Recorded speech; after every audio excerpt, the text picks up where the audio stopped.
नमस्कार दोस्तों। आज हम लोग बात करने वाले हैं दूसरा एंटीकोगुलेंट के बारे में जिसको बोलते हैं सोडियम साइट्रेट। इसके पहले मैंने एक वीडियो डाला था जिसमें ईडीटीए के बारे में बताया था।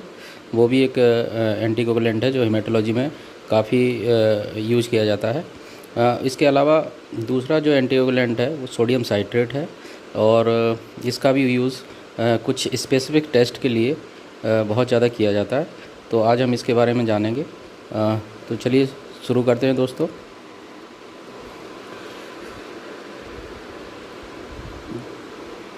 तो सोडियम साइट्रेट एक तरह का साल्ट है या पाउडर है और ये हाइग्रोस्कोपिक क्रिस्टलाइन फॉर्म में रहता है और इसको यूजली 3.8% सोडियम साइट्रेट में कन्वर्ट करके इसको लिक्विड फॉर्म में बनाया जाता है और फिर इसको उपयोग में लाया जाता है। तो इसके बनाने की प्रक्रिया हम आगे जानेंगे कि किस तरह से 3.8% सोडियम साइट्रेट को बनाते हैं और इसका कहाँ कहाँ यूज़ करते हैं। इसके बाइल्स को अगर आप देखें तो आप देखेंगे कि लाइट ब्लू कलर में इसके कैप, जो बाइल की कैप है वो, तो इसको पहचानने के लिए यूजली इस कलर कोड का यूज किया जाता है, जिसमें कि आप देख सकते हैं कि लाइट ब्लू कैप वाला जो बाइल होता है वो एक्चुअली सोडियम साइट्रेट का बाइल होता है।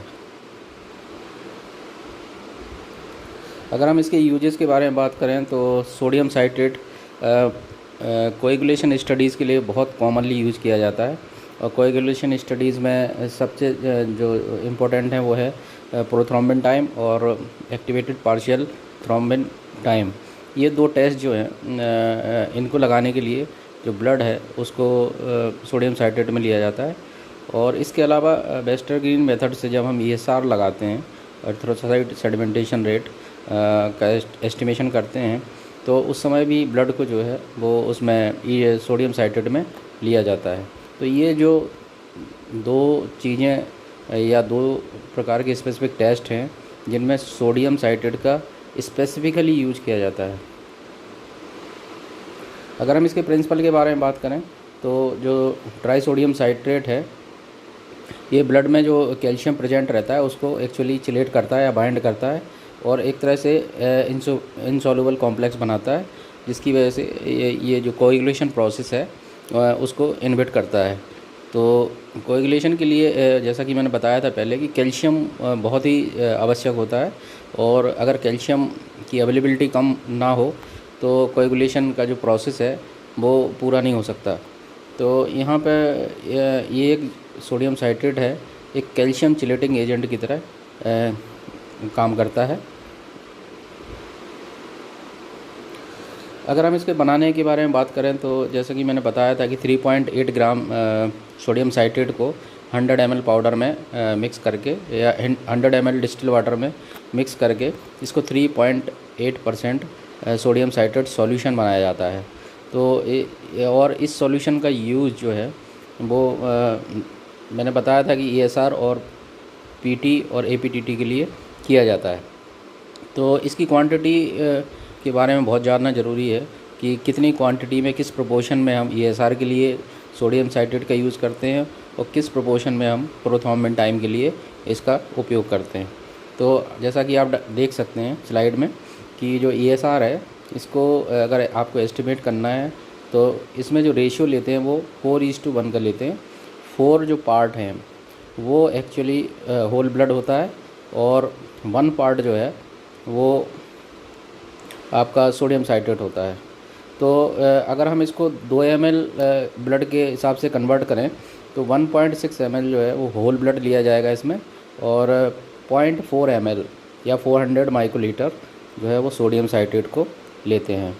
दूसरी ओर अगर हम प्रोथ्रोम्बिन टाइम निकालने के लिए बात करें तो इसमें 9:1 का रेशियो लिया जाता है और इसमें अगर हम 2 ml ब्लड के लिए इसका कैलकुलेशन करें तो 1.8 ml होल ब्लड लेते हैं और इसके साथ ही 200 माइक्रोलीटर या 0.2 ml सोडियम साइट्रेट को लिया जाता है।